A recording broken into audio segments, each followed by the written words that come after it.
Everything you will listen in this video is taken from the internet or any book or any documentary which is available for public. Good morning everyone. कैसे हैं आप लोग? उम्मीद है सब ठीक होंगे, अपना और अपने परिवार वालों का ख्याल रखा होंगे। दोस्तों, आज की कहानी शुरू करने से पहले इस कहानी के बारे में आपको कुछ अपडेट दे दूं और ये अपडेट आपके लिए जानना इसलिए भी जरूरी है क्योंकि अभी कई सारे ऐसे लोग हैं जो यह मानने के लिए तैयार ही नहीं है कि इस केस में बहुत कुछ ऐसा है जो छुपाया जा रहा है। कई सारे ऐसे केसेस हुए हैं जिसको देखने से लगा कि हाँ, पुलिस वालों ने अपने काम को ईमानदारी से नहीं किया। अगर करते तो शायद जो आरोपी है वो जल्द पकड़ा जाता।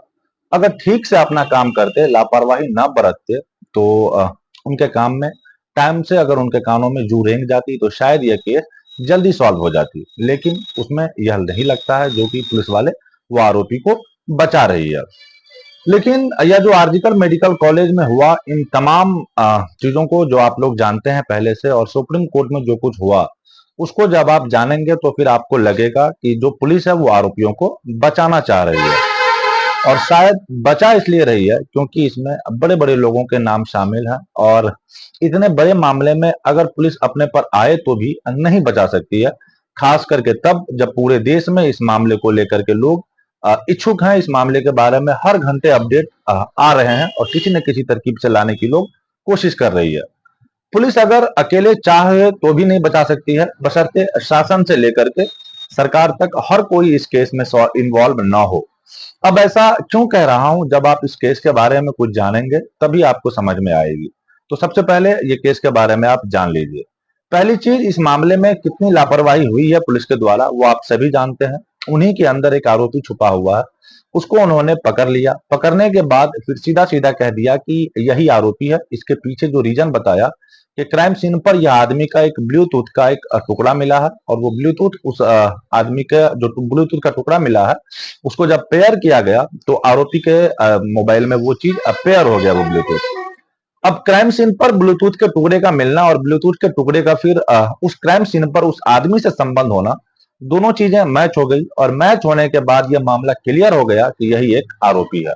लेकिन अब यहीं से शुरू में ही एक बड़ा सवाल उठता है कि अगर यह आदमी बचने की कोशिश करे और कोर्ट में अपनी दलील ये दे दें, दलील में बस उसे इतना बोलना है, बोल दे कि अगर कि सर मैं बाद में गया था उन क्राइम सीन को देखने और उन हजारों लोगों की भीड़ में जो वहां पे बार बार जा रहे थे, उसी दौरान मेरा ब्लूटूथ किसी के हाथों में फंस गया, फिर धक्का मुक्की हुई और वहीं पे गिर गई।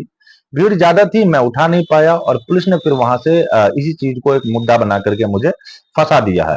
तो फिर पुलिस के पास इस बात को प्रूव करने के लिए कोई वैलिड पॉइंट नहीं है क्योंकि पुलिस ने शुरू में ही ये गलती कर दी कि उसने पूरे क्राइम सीन को सील ही नहीं किया है, अभी तक नहीं किया था। सैकड़ों लोग वहां पर गए, किसी ने चादर उठाकर उस लड़की को देखा, किसी ने आसपास के दीवारों को टेक वेक लेके हाथ से टच करते हुए छुआ।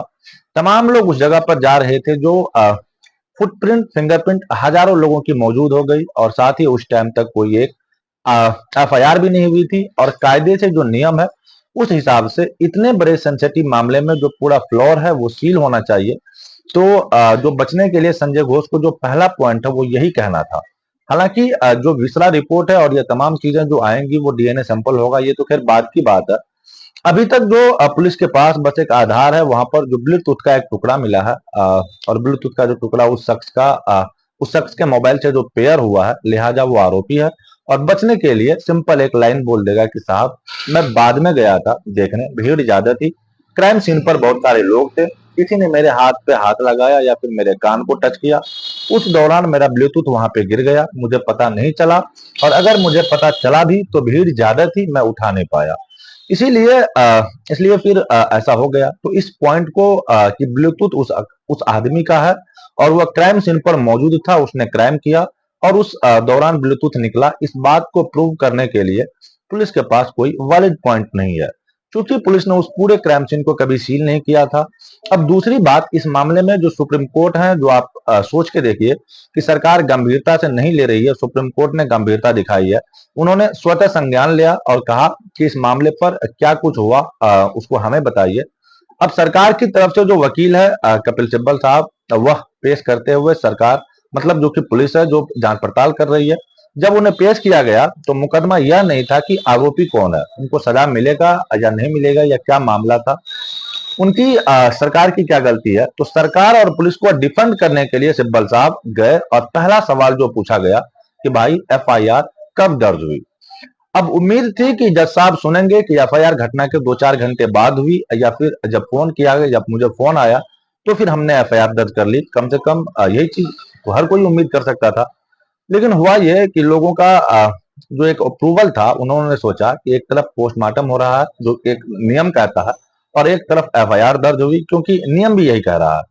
पहले एफआईआर होगी फिर पोस्टमार्टम होगी, लेकिन यहाँ पर एफआईआर हुई थी अगले दिन 12 बजे, 12 बजे रात को, यानी अगला दिन लग गया। और लाश मिली थी 6 बजे सुबह। अब 6 बजे सुबह मिली, फिर उसे 7 बजे तक इधर उधर मामला होता रहा। 7 बजे को प्रिंसिपल साहब थे, उन्हें फोन लगाया गया।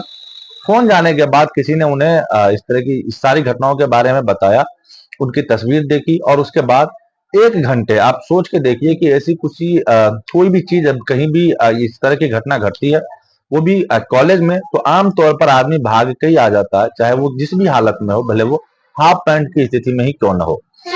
35 मिनट की दूरी थी उनके घर से हॉस्पिटल की, 35 मिनट की दूरी मैक्सिमम। 1 घंटे से ज्यादा का वक्त लगा उन्हें आने में, और आने के बाद वो क्राइम सीन पर गए। क्राइम सीन पर जाने के बाद उन्हें फिर ये सारी चीजें देखी, और फिर अपने ऑफिस गए। ऑफिस जाने के 1 घंटे बाद उसने पुलिस को फोन किया, पुलिस आती है। पुलिस के आने के बाद तब तक बॉडी जो कि मॉर्चरी में भिजवा दिया जाता है, घर वालों को फोन किया जाता है। हालांकि इसमें मैं बहुत ब्लेम नहीं करूंगा, किसी के घर का ऐसा कोई हादसा शुरू में होता है, चाहे पुलिस हो या कोई डॉक्टर हो, शुरू में लोग खुल के नहीं बोल पाते हैं। यही एक रूल है, यही हम लोगों ने शुरू से देखता हुआ आया है। अब नॉर्मल बंदा यही कहता है कि सामने से फोन आया, उसमें यह कहा जाता है कि बीमार है, फिर बाद में कहा जाता है कि एक्सीडेंट हो गया, जबकि मामला सुसाइड का हुआ रहता है। तो आमतौर पर यही कहा जाता है। शुरुआत में आदमी थोड़ा सा सहम जाता है कि कैसे माँ बाप को फेस करके बोले। चलिए मान लिया जाए कि उन्होंने बोला कि बीमार है या फिर सुसाइड किया, ऐसा कुछ भी बोला, उसके बाद घर वाले आते हैं, उसको बॉडी नहीं देखने दी। चलिए मान लिया जाए कि कोई लीगल प्रक्रिया रही होगी, हालांकि ऐसी कोई प्रक्रियाएं नहीं होती है। उसके बाद जो बॉडी है उसको दिखाई गई, और उसके बाद फिर पोस्टमार्टम आनन फानन में हुआ, उसी हॉस्पिटल में जहां ये क्राइम हुआ था, यानी कि न्यूट्रल जगह पर भी नहीं। अब ऐसा तो नहीं है कि हॉस्पिटल खुद कहेगा कि पोस्टमार्टम मैं करूंगा, क्योंकि नियम ये कहता है कि पुलिस जहां भी बॉडी को रेफर कर दे या जहां भी भेज दे, पोस्टमार्टम वहीं होगा। तो पुलिस की आप यहीं पे गहनता देख सकते हैं, उनकी सोच को देख सकते हैं कि पोस्टमार्टम वहीं करवा दिया, और पोस्टमार्टम होने के बाद पोस्टमार्टम सही था या गलत था, हालांकि वीडियोग्राफी हुई है। लेकिन अब इतनी भी डिटेल नहीं हो सकती है कि जो चीज आप सामने से देखेंगे, जो चीज आप उसके बाद जो चीज आप वीडियो में देखेंगे, तो अंतर आ ही जाएगा। तो वीडियोग्राफी हुई है, लेकिन पोस्टमार्टम कितना सही हुआ है, कितना गलत हुआ है, अच्छा गलत हुआ तो फिर उसको हम सही नहीं कर सकते। एक आरोप डॉक्टर लगाएगा कि भाई पोस्टमार्टम गलत किया, सही किया, ये क्या है, ध्यान से नहीं दिया, इस पार्ट को चेक ठीक से नहीं किया, बस यही इतना होना है। और उसके बाद फिर आनन फानन में बॉडी का अंतिम संस्कार करवा दिया जाता है, यानी कि लाश मिली, जांच पड़ताल हो गई, पोस्टमार्टम हो गया, क्राइम सीन को सील तक नहीं किया गया, तमाम चीज जो हो गई आरोपी को पकड़ने के लिए, तमाम चीजें कर ली, बॉडी का अंतिम संस्कार कर दिया। लेकिन यह करने का अधिकार जिस चीज से पुलिस को मिलता है वही नहीं किया, यानी कि एफआईआर दर्ज नहीं की। फिर रात के 12 बजे के आसपास पुलिस वालों ने एक एफआईआर दर्ज की, वो भी माँ बाप के कहने पर, और जो सब प्रिंसिपल साहब थे उनके कहने पर। अब इसके बाद फिर पूछा गया जज साहब ने कि भाई इतना टाइम क्यों लगा, तो उसके पीछे की उन्होंने जो दलील दी, उस पर कपिल सिब्बल ने कहा कि एक्चुअली जो माँ बाप थे बड़े टेंशन में थे, हम उन्हें परेशान नहीं करना चाहते थे, लिहाजा हमने तुरंत एफआईआर करने के लिए उन्हें फोर्स नहीं किया। लेकिन जो नियम है कि उस हिसाब से अगर माँ बाप उस हालत में नहीं है, तो जो मेडिकल बोर्ड है जिसने पोस्टमार्टम किया है, जो पुलिस वालों को बुलाया गया है जिसके माध्यम से, तो सिंपल एक एफआईआर लिखवा लेते और उनसे साइन करवा लेते, क्योंकि माँ बाप मामला क्लियर दिख रहा था कि रेप हुआ है, मर्डर हुआ है। एफआईआर तो पुलिस वाले अपने शब्द में भी लिख सकते थे, साइन माँ बाप से करवा लेते। मतलब ही नहीं बनता है कि क्या माँ बाप साइन करने से मना कर देते और वो कहते कि हमें एफआईआर दर्ज नहीं करवाना है। लेकिन उन्होंने ऐसा नहीं किया, क्राइम सीन को भी सील नहीं किया। हजारों लोग आए जिन्होंने सबूत मिटा दिए, हालांकि ये तमाम चीज आप जान गए होंगे। अब इसके बाद की कहानी जो आपने इस कहानी के माध्यम से आपने यहाँ पे हमारी वीडियो को क्लिक किया है, इस वीडियो को, एक एक्टिविस्ट है वो सोशल मीडिया पर तमाम चीजों के बारे में कोई भी करंट अफेयर के बारे में पोस्ट करती है, जानकारियां लेती है।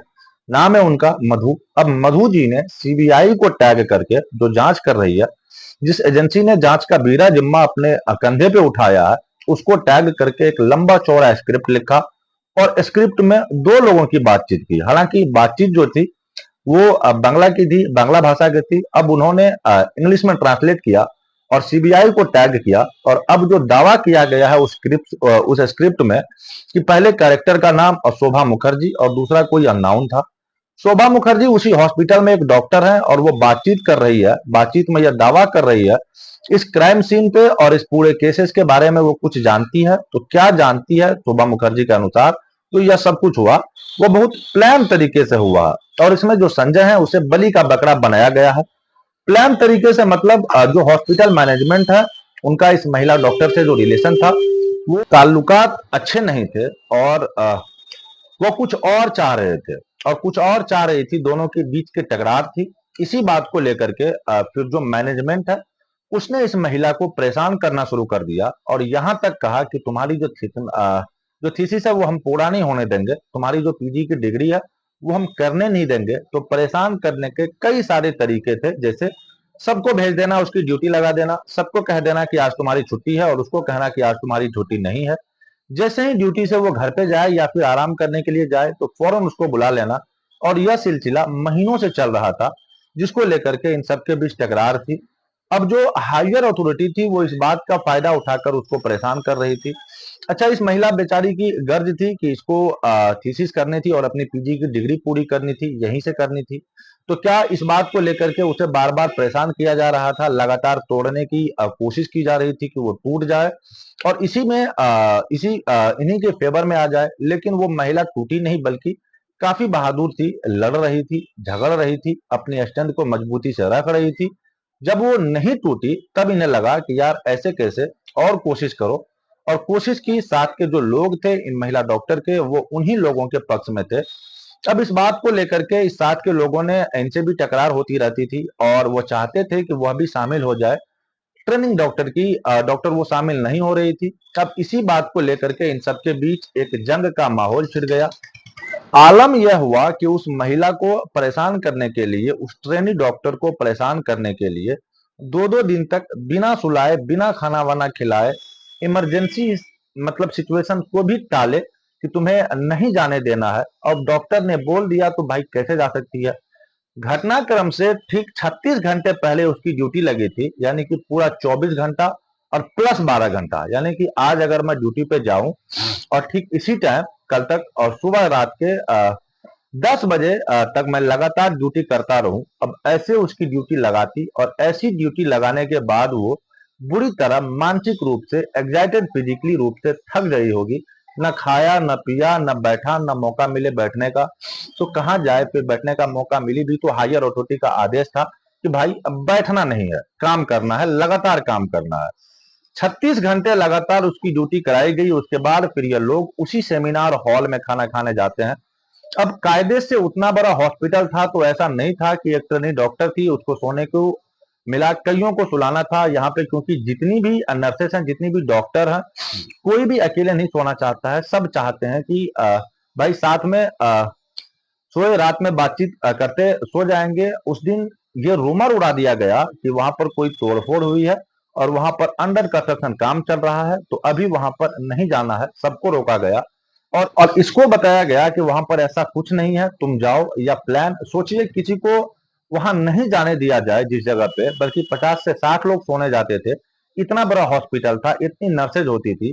साल 1986 का हॉस्पिटल है। राधा गोविंद कर के बेहद मशहूर डॉक्टर थे इस हॉस्पिटल के। वह साइकिल से लेके अलग अलग पैदल जा करके पूरे बंगाल में जहां जहां उनकी जरूरत पड़ती थी, एक एक नर्स के साथ हो जाते थे, अपनी सर्विसेज देते थे। 1986 में उन्होंने इस हॉस्पिटल को बनाया था, तब उसका नाम कोलकाता स्कूल ऑफ मेडिसिन था।